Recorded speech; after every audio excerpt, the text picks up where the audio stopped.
Rukun itu kalau bahasa Indonesianya tiang.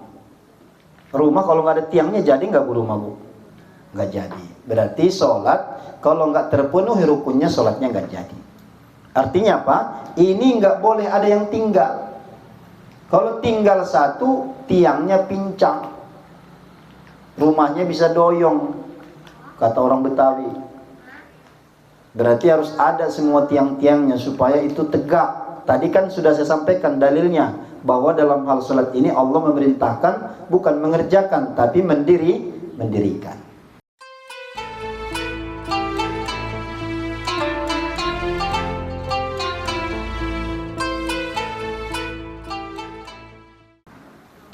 Alhamdulillahirabbil alamin wa bihi nasta'in ala umuri dunya waddin. Asyhadu an la ilaha illallah wahdahu la syarikalah, asyhadu anna Muhammadan abduhu wa rasuluhu la nabiyya ba'dah. Allahumma salli wa sallim wa karrim ala sayyidina Muhammadin sayyidil mursalin wa imamul muttaqin wa ala alihi wa ashabihi rasulillahi ajma'in, amma ba'd. Faqala ta'ala rabbi syrah li sadri wa yassir li amri wa hlul 'uqdatam min lisani yafqahu qawli. Subhanaka la ilma lana illa ma 'allamtana innaka antal alimul hakim. Rabbana zidna ilma warzuqna fahma. Rabbi a'udzu bika min hamazati syaitin wa a'udzu bika rabbi an yahdurun. Bismillahirrahmanirrahim. Wa qala al-muallif rahimahullahu ta'ala nafa'ana Allah bihi wa bi ulumihi fid dharain. Faslun wa arkanus sholati samaniyata asyara ruknan. Bermula rukun-rukun salat itu ada 18 rukun. Rukun salat itu ada 18 rukun. Ibu-ibu sudah tahu pengertian rukun, ibu-ibu? Rukun itu kalau bahasa Indonesianya tiang. Rumah kalau nggak ada tiangnya jadi nggak bu rumah bu? Nggak jadi. Berarti sholat kalau nggak terpenuhi rukunnya sholatnya nggak jadi. Artinya apa? Ini nggak boleh ada yang tinggal. Kalau tinggal satu, tiangnya pincang, rumahnya bisa doyong, kata orang Betawi. Berarti harus ada semua tiang-tiangnya supaya itu tegak. Tadi kan sudah saya sampaikan dalilnya, bahwa dalam hal sholat ini Allah memerintahkan bukan mengerjakan, tapi mendirikan. Yang pertama apa? Rukun daripada sholat ini an-niyatu, niat. Ini 18 rukunnya bu ya. Jadi mohon ibu nanti baca-baca. Kita khawatir ya bu ya, kita khawatir kita udah capek sholat bertahun-tahun, ternyata nanti begitu di hari kiamat dilihat catatan sholatnya rusak kabeh, rusak sadayana, nggak ada hitung-hitungannya. Niat itu maksudnya kesengajaan yang dilintaskan di dalam hati. Karena niat ini tidak main-main. Inilah semua pangkal dari segala amal sholat kita. Dalam hal sholat, dengan niat kita bisa membedakan apakah sholat zuhur, asar, maghrib, isya, subuh. Jadi niat itu harus mantap. Ya, harus mantap. Kapan itu dilintaskan dalam hati? Ketika kita mengangkat tangan dalam mengucapkan takbiratul ihram. Niat juga dalam hal yang lain mesti ditujukan karena Allah. Jadi ibu sholat nggak boleh sholatnya karena misalnya supaya mentang-mentang mungkin dengar ya dari beberapa perkataan orang, katanya kalau sholat itu sehat loh. Terus ibu sholat tapi bukan karena Allah, karena supaya dapat sehat, maka sholatnya tidak diterima.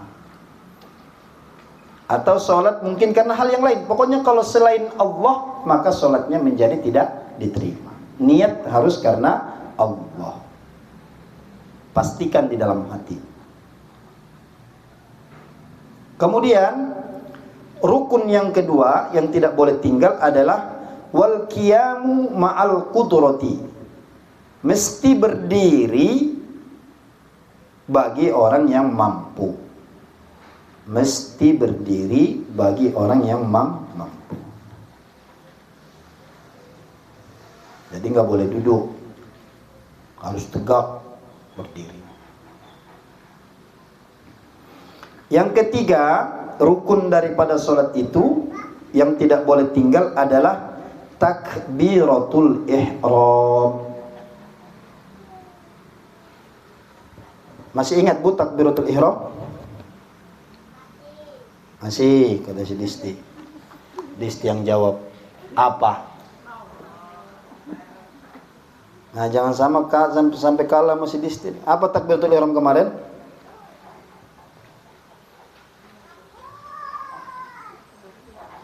Takbiratul ihram itu adalah takbir yang kita ucapkan di awal sholat. Ini hukumnya rukun atau wajib. Jadi kalau ada orang sholat, nanti ibu sholat, karena lagi sibuk dagang, sibuk apalah, terus tiba-tiba ibu terlalu khusyuk kali ya, begini doang tangannya, tapi nggak baca Allahu Akbar, maka sholatnya nggak sah. Harus diucapkan takbiratul ihram. Nah, dalam hal ini ibu-ibu sekalian yang mudah-mudahan dimuliakan Allah, mohon diperhatikan ya. Takbiratul ihram ini tidak sembarangan takbiratul ihram. Kenapa? Kalau satu nggak ada berarti takbiratul ihramnya nggak sah. Kalau takbiratul ihramnya nggak sah, sholatnya nggak sah. Sepakat ulama kalau takbiratul ihramnya nggak sah, berarti sholatnya nggak sah. Yang pertama, harus menggunakan bahasa Arab. Jika tidak mampu dan tidak bisa mempelajarinya, maka ia boleh bertakbir dengan bahasa yang mampu ia gunakan. Harus menggunakan bahasa Arab. Tapi bila dia tidak mampu dan dia belum pernah belajar, karena mungkin dia tadinya seorang Kristen, kemudian mu'allaf, tapi dalam waktu yang bersamaan mesti sholat, bagaimana ini? Di sini dijelaskan oleh ulama, boleh bertakbir dengan bahasa yang mampu ia gunakan. Tapi kalau tidak mampu. Yang kedua, harus berdiri saat takbiratul ihram pada sholat fardu. Nah, jadi catatannya pada sholat fardu doang yang wajib. Kalau sholat sunnah nggak apa-apa. Makanya kalau di Mekah itu banyak orang sholat pakai kursi, tapi sholat sunnah bukan sholat fardu. Yang ketiga syaratnya harus menyebutkan lafzul jalalah atau nama Allah. Allahu Akbar. Jadi nggak boleh ibu bilang nanti, kayaknya sekali ini mah bahasa Sunda dulu sekali-sekali berinovasi gitu kan, nggak boleh. Yang keempat, tidak memanjangkan huruf hamzah pada lafzul jalalah.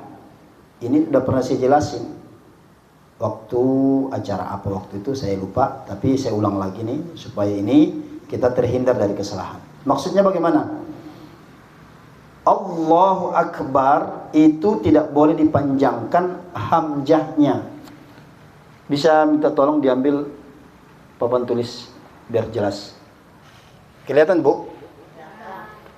Hamzah yang dimaksud di sini ini nih.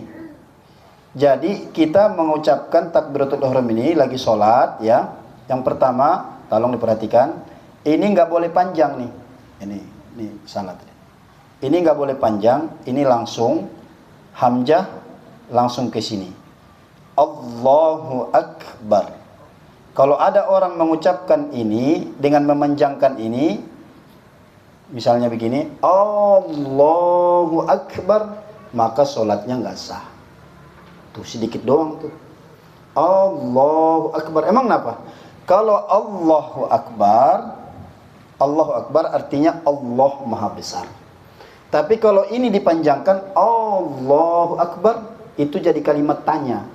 Apakah Allah Maha Besar? Jadi dia pengen nanya itu. Sama siapa dia mau nanya itu? Apakah Allah Maha Besar?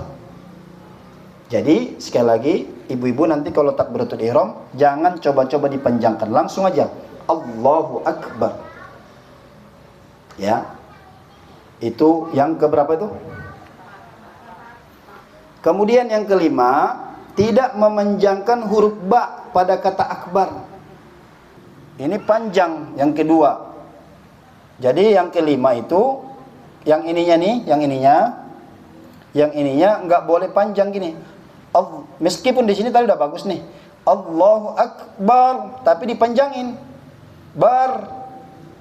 Kalau bar artinya bukan Allah Maha Besar, tapi Allah gendang. Karena akbar artinya gendang. Itu juga fatal, nggak boleh. Kalau tersebut oleh orang yang mengerjakan sholat, tidak disengaja, sholatnya nggak sah. Tapi kalau dia sengaja, maka dia berdosa besar. Bahkan sebagian ulama berpendapat bisa-bisa itu menjadikan dia keluar dari Islam. Karena dia sengaja mengatakan, apakah Allah gendang? Nah, itu adalah penghinaan kepada kalimat lafzul jalal. 5. Terus yang ke-6,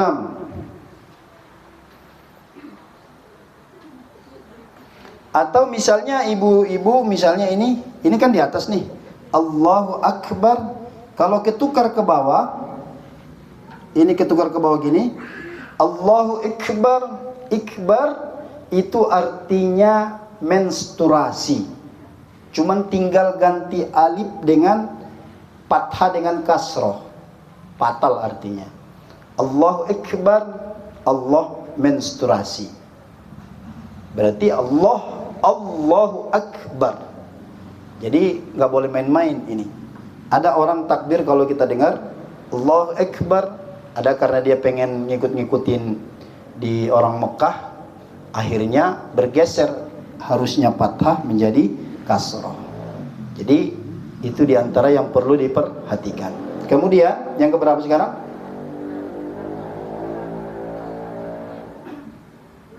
6. Tidak boleh mentasdidkan huruf ba. Tasdid huruf ba nggak boleh nih. Allahu Akbar nggak boleh. Akbar atau ukabbir nggak boleh. Yang ke-7, tidak menambahkan huruf waw di antara kedua kata tersebut. Allahu wa, pakai waw di sini. Nggak boleh ada waw. Allahu wa akbar nggak boleh. Tapi langsung biasa aja Allahu Akbar. Itu berapa tuh? Udah 7. 7. Yang ke-8 itu udah 8 ya. Yang ke-8 ini udah 8 tadi ya. Tadi kan tidak boleh menambahkan tasdid. Kemudian yang ke-8 tidak boleh menambahkan waw.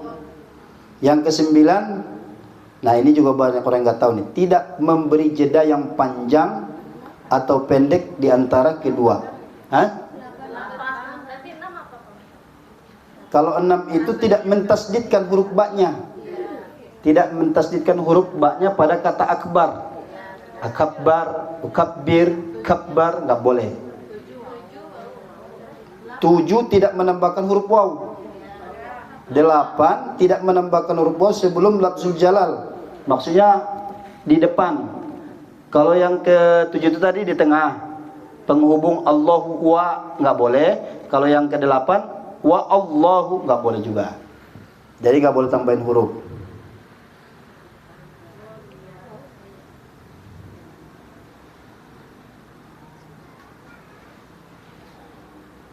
Kalau yang ke-7 wawnya di tengah, kalau yang ke-8 wawnya di awal. Sama-sama tidak boleh. Sama-sama menjadikan takbiratul ihram itu tidak sah. Yang ke-9, tidak memberi jeda yang panjang atau pendek di antara keduanya. Contoh begini. Tulis dulu. Tidak memberi jeda yang panjang di antara keduanya. Misalnya gini, Udah belum? Allah. Kali ibu tadi lagi masak, kompor belum dimatiin. Allah. Kompor matiin belum tadi ya? Jeda ada beberapa saat, maka takbiratul ihramnya tidak sah. Terus bagaimana? Allahu Akbar, nggak boleh lama-lama. Banyak itu di masjid-masjid. Nah, ini yang sering saya sampaikan, ya. Kalau di masjid itu imamnya tidak mengerti, maka sholat jamaah semua jadi rusak. Nah, makanya. Kenapa? Masaknya? Iya. Niat itu dilintaskan saja, Bu. Jadi ini banyak juga orang nggak paham, merasa niat itu mesti diterjemahkan dalam niat. Susah. Niat itu mesti dilintaskan doang. Ini kita berdiri, udah berdiri kan? Menghadap kiblat. Di dalam hati kita sudah tahu nih mau sholat zuhur, asar, maghrib, isya dan seterusnya. Jadi ketika mengangkat tangan, Allahu Akbar, lintas aja. Kalau saya sholat zuhur karena Allah Ta'ala, udah. Nggak mesti menghadap kiblat 4 rakaat, nggak mesti. Karena niat itu lintasan hati. Beda dengan lafaz. Kalau lafaz itu yang terucap. Sholli fardhu zuhri arba rakaatin takbiratul arba rakaatin adaan lillahi ta'ala.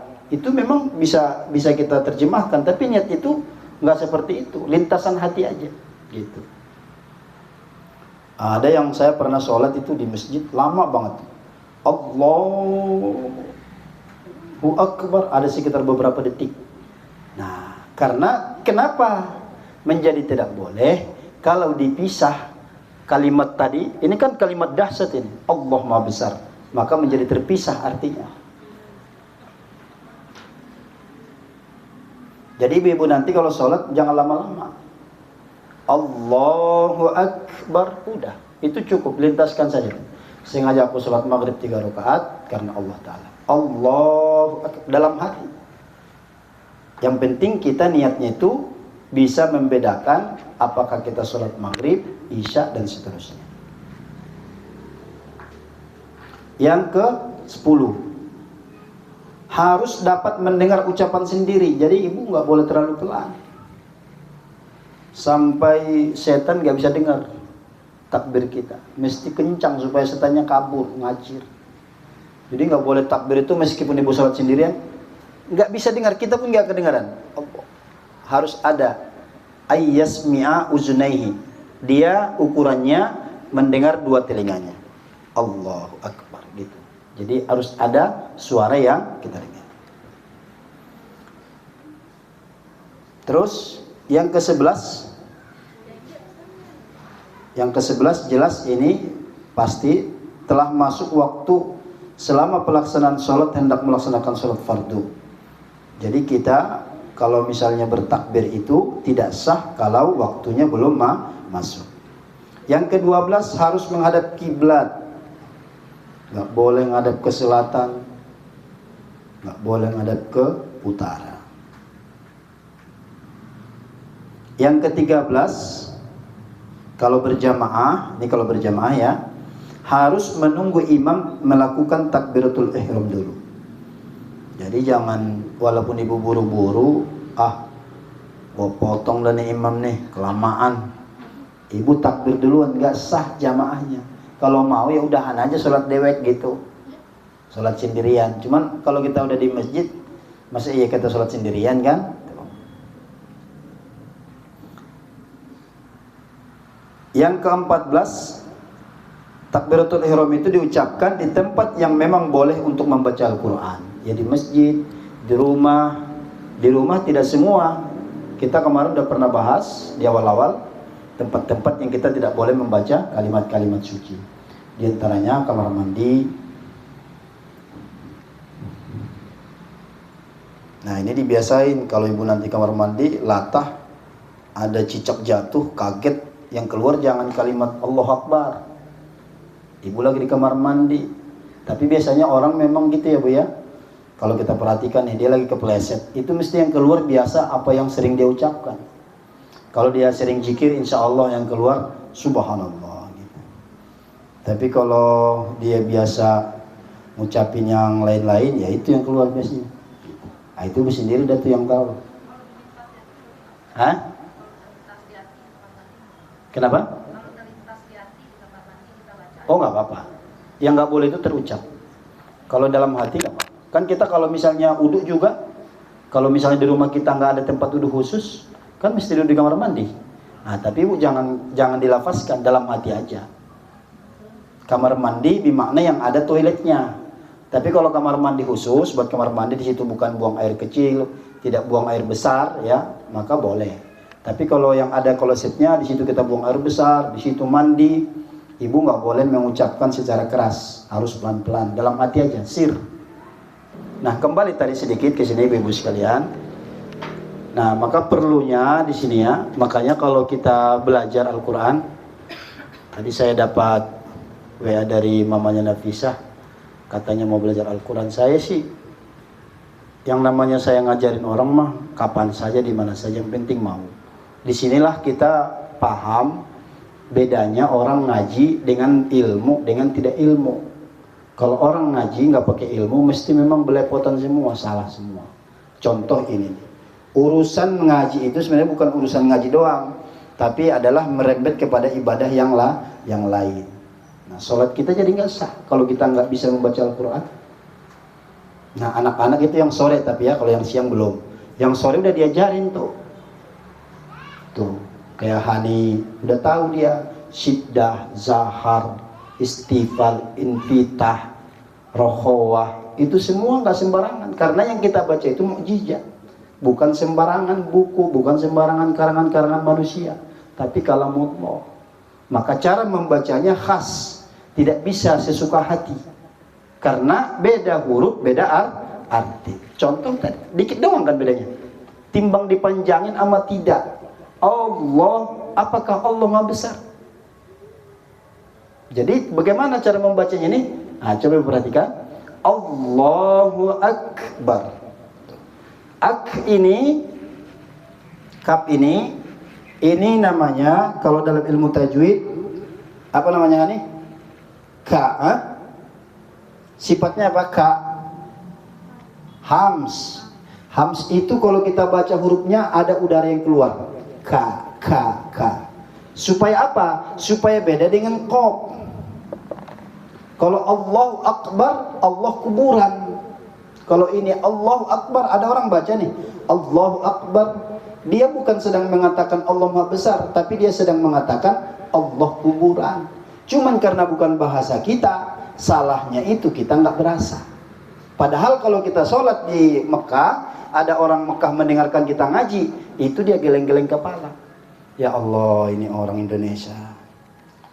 Cuman karena bukan bahasa kita, maka bertahun-tahun kita ngaji, bertahun-tahun kita sholat, tanpa kita merasa ada yang salah. Kapan kita tahu salah? Saat kita belajar.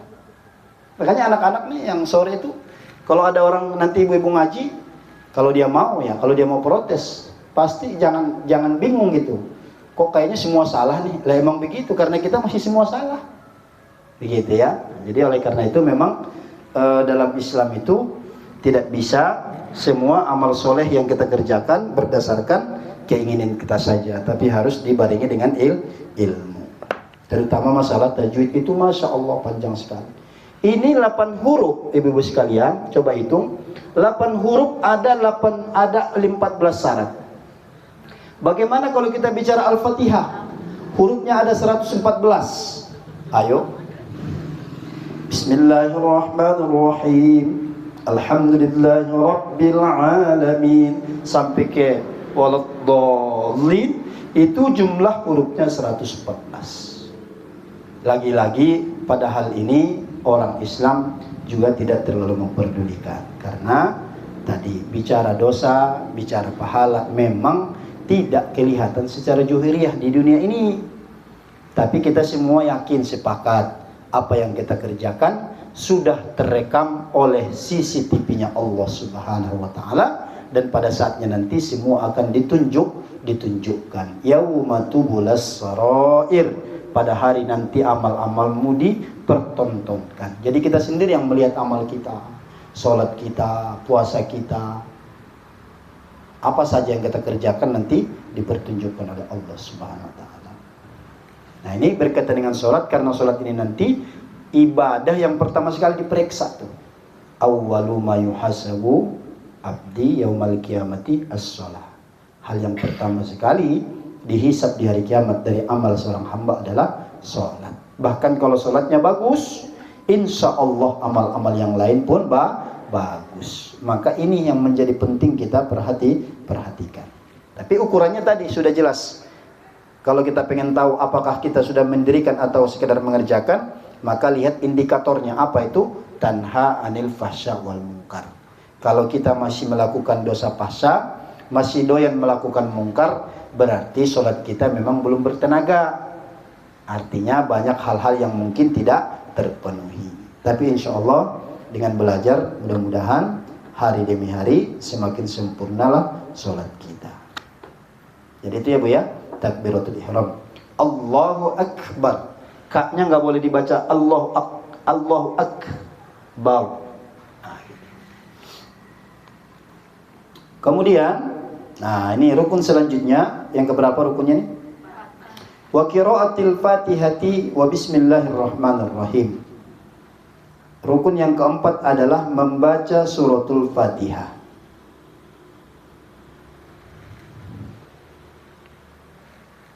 Nah, ini 14 ini. Nah, jadi kalau ibu-ibu pengen tahu udah benar apa tidak bacaannya, itu memang nggak bisa nggak bisa kita baca terus kita simpulkan. Terus bagaimana? Ya harus ada guru yang mendengarkannya. Makanya kalau di zaman dulu kita di pesantren itu Al-Fatihah itu bisa berbulan-bulan baru kata guru udah kamu udah boleh, udah selesai gitu. Padahal baca Al-Fatihah itu cuma 7 ayat. Bismillahirrahmanirrahim. Ada sin kecil, ada lafzul jalal, ada hak kecil. Itu akan berubah arti semua. Alhamdulillahi rabbil alamin. Alham, segala puji bagi Allah. Tapi kalau diganti dengan ha besar, alhamdu, segala kebinasaan bagi Allah. Itu cuma ganti ha kecil dengan ha besar. Apalagi yang fatal tuh, iya itu ada tasdid. Iya, kalau ibu nggak baca tasdid, maka ibu bukan menyembah Allah. Karena kalau iya itu tidak ditasdidkan, al-iyah artinya sinar mentari. Berarti kalau ibu baca Al-Fatihah begini, iyyaka na'budu wa iyyaka nasta'in, artinya matahari, kepadamu kami menyembah, kepadamu kami minta tolong. Tuh. Al-iyah. Terus bagaimana? Harus ditekan karena di situ ada tasdid. Iyyaka na'budu wa iyyaka nasta'in. Tuh. Tapi kan lagi-lagi dalam hal ini kita nggak punya waktu juga untuk belajar. Padahal tadi kita mungkin selama ini ya minta tolongnya sama matahari, sama bulan gitu ya. Jadi wajar kalau doa, Pak Ustadz kok nggak dikabul-kabul ini? Lah, alamatnya salah, nggak nyampe. Iya, alamatnya salah nggak nyampe. Ini bapak-bapak sekarang nih alhamdulillah saya ajarin seminggu 2 kali, karena tadi berangkat dari kesadaran tadi. Nah, kalau dulu mereka sekali seminggu, cuman begitu tahu ya alhamdulillah malah mereka minta 2 kali. Ada yang di tempat lain juga sama. Karena tadi kalau sholat ini karena pokok yang paling penting sebelum amal yang lain, sholat dulu dah benar, begitu bahasanya mah ya. Jadi yang ke berapa tadi? Rukun yang keempat tadi membaca suratul Fatihah. Ini aja Bu, jadi ibu nggak usah bingung-bingung. Kalau misalnya datang mamanya Kenji, Pak Ustadz saya ayat nggak ada yang hafal, nggak apa-apa. Yang penting Al-Fatihahnya dibaca, gitu. Ya, jadi nggak usah mikirin, wah saya ntar baca surah apa ya, nggak usah. Yang penting baca Al-Fatihah udah. Amin, udah ruku langsung sah. Terus yang ke-6 ya. Yang kelima, ruku. Ini rukun, nggak boleh tinggal. Jangan sampai kelewat Bu ya. Ruku.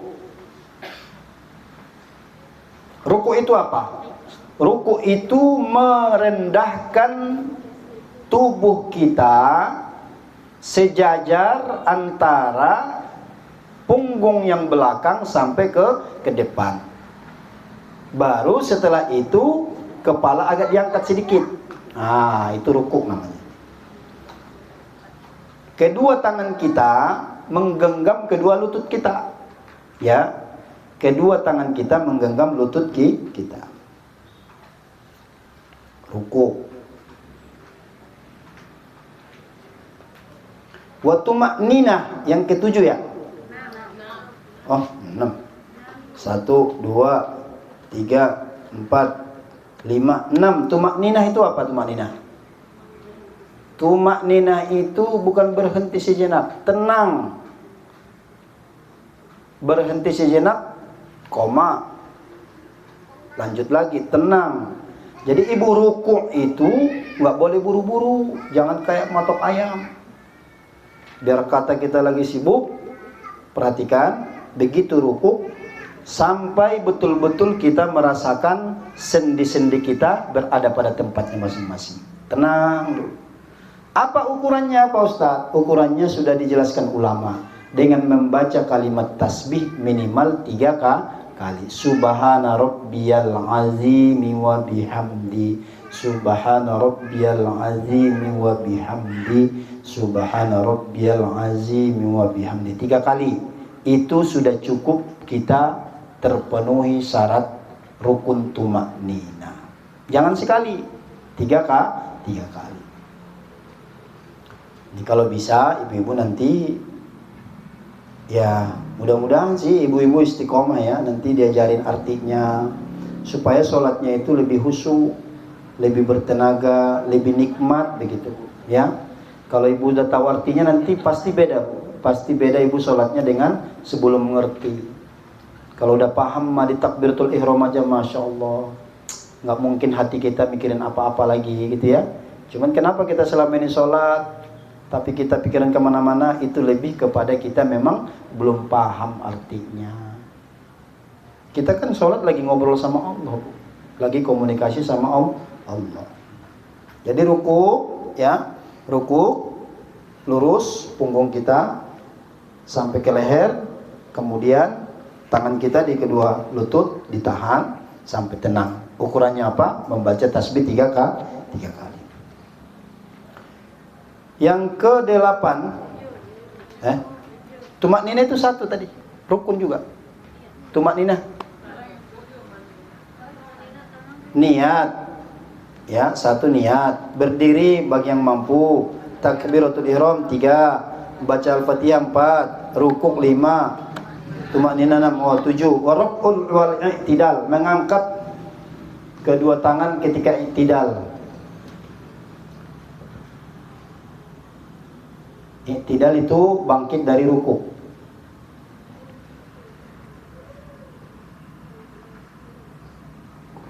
Setelah bangkit dari rukuk baru tuma'ninah lagi yang ke-8. Tenang juga. Jadi jangan sami Allahu liman hamidah langsung buru-buru sujud, jangan, harus ada tenang dulu, tuma'ninah.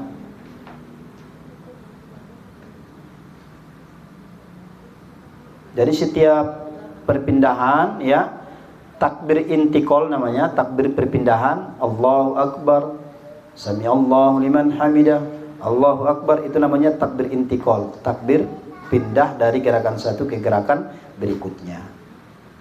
Kemudian yang ke-9, was-sujud, sujud.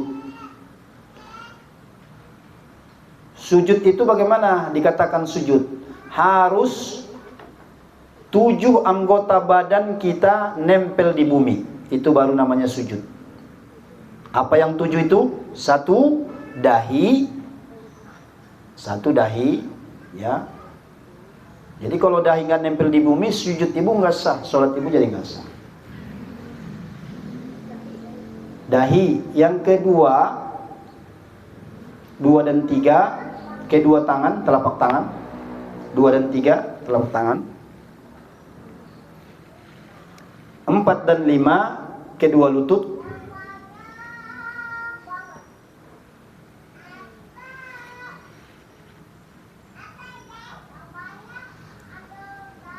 6 dan 7 kedua ibu jari, jari-jari kita harus nempel di bumi. Jadi kalau hidung gimana Ustaz? Hidung nggak apa-apa kalau misalnya nggak nempel. Kadang-kadang kita kalau pergi ke masjid apa tuh, lagi perjalanan gitu ya, di masjid-masjid tempat-tempat umum, sejadahnya kan masya Allah itu ya, wangi banget itu. Tempelin hidung, kayaknya 3 kali tasbih kelamaan, nyesek kita hidung kita saking baunya. Sujud juga tumak ninah yang ke-9. Setiap gerakan harus tumak ninah.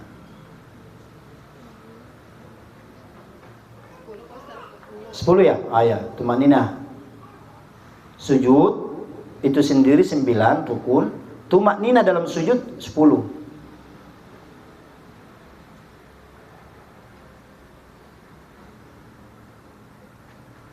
Wal julusu bainas sajadatain, duduk di antara 2 sujud. Tahu ya Bu ya? Duduk di antara 2 sujud. 11 ya? 12-nya tumak ninah.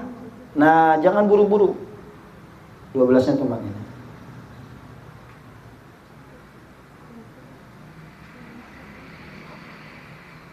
Wal julusul akhir, duduk terakhir. Berapa tuh? 13.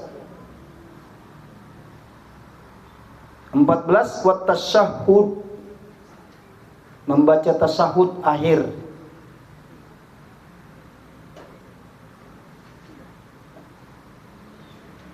Kalau ada yang belum hafal, saran saya ibu boleh beli buku kitab panduan sholat lengkap. Di situ ada At-tahiyyatul mubarakatus sholawatut thayyibatu. Barangkali ada yang belum hafal, barangkali. Kalau ditulis nanti ibu juga kelamaan. Nah, mendingan ibu beli buku, harganya kurang lebih sekitar 17.000. Di situ lengkap semua. Nanti ibu kalau sudah ada itu modalnya, tinggal menjelaskan di sini. Oh, ini begini. Yang ke wassalatu ala nabi, bersolawat kepada Rasulullah. Jangan lupa.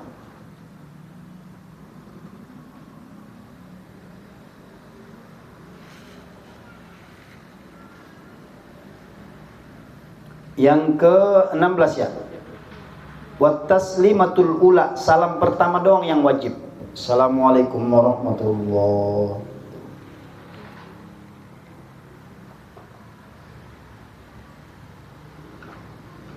17 wa niyatul khuruji minas sholati fi qaul. Setelah sudah salam 17, kata Abu Suja dalam kitab ini, mesti ada di dalam hati kita niat keluar dari sholat. Maksudnya udahan gitu. Wa niyatul khuruji minas sholat, niat keluar sholat. Niat keluar sholat. Jadi jangan udah salam terus kita merasa masih sholat, jangan. Niat keluar sholat. Yang ke-18 terakhir, watartibuha ala mazakarna. Tertib, jangan dibolak-balik. Jangan sampai nyungsang. Tertib. Inilah 18 syarat sholat yang mesti kita pahami. Kalau satu ada yang tinggal, maka sholatnya tidak sah. Jadi ini salah satu syarat secara fikih. Nanti secara batiniah ya, atau secara khusyuk itu ada lagi nanti apa syarat-syarat khusyuk daripada sholat. Ini kita belajar yang zohirnya, fikihnya dulu. 18 ini harus kita betul-betul perhatikan, terutama tadi yang pertama, takbiratul ihram, artinya takbir haram. Nah, kenapa dikatakan takbir haram? Pekan lalu kita membahas tentang yang haram, yaitu orang yang haram kita nikahi. Ini takbiratul ihram apa maksudnya? Takbiratul ihram, takbir haram, berarti begitu kita mengucapkan Allahu Akbar, haram kita makan, haram kita minum, haram kita bicara. Makanya dikatakan takbiratul ihram. Itu maksudnya. Kenapa itu dikatakan takbir haram? Nanti ibu-ibu udah bisa jawab. Karena begitu diucapkan itu, maka menjadi haramlah makan, menjadi haram yang sebelumnya halal. Wa tahrimu ma ahallallahu qablaha. kal akli wasyurbi wal kalami, yaitu takbir yang mengharamkan perbuatan yang halal sebelumnya, seperti berbicara halal sebelumnya, makan boleh, minum boleh, tapi begitu diangkat Allahu Akbar menjadi haram semua, tidak boleh. Jangankan satu suap, nyelip daging rendang saja di gigi kita, kemudian digoyang-goyang pakai lidah, bukannya keluar, malah loncat ke dalam, batal sholatnya.